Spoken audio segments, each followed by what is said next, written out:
ರಾಜ್ಯ ಹಿಂದುಳಿದ ವರ್ಗಗಳ ಆಯೋಗ ಸೆಪ್ಟೆಂಬರ್ 22ರಿಂದ ನಡೆಸ್ತಾ ಇದ್ದಂತಹ ಸಾಮಾಜಿಕ ಮತ್ತು ಶೈಕ್ಷಣಿಕ ಸಮೀಕ್ಷೆ ನಿನ್ನೆ ಮುಕ್ತಾಯವಾಗಿದ್ದು 6,13,83,908 ಜನರ ಮಾಹಿತಿ ಸಂಗ್ರಹವಾಗಿದೆ.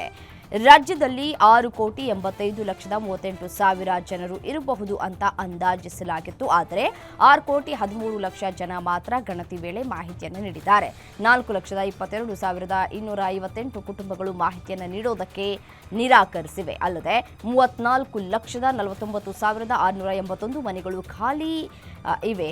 ಅಲ್ಲಿ ಆ ಒಂದು ಮನೆಗಳಲ್ಲಿ ಬೀಗ ಹಾಕಿದ್ರಿಂದ ಸಮೀಕ್ಷೆಯನ್ನ ಮಾಡೋದಕ್ಕೆ ಸಾಧ್ಯವಾಗಿಲ್ಲ ಅಂತ ಹೇಳಿ ಆಯೋಗ ತಿಳಿಸಿದೆ.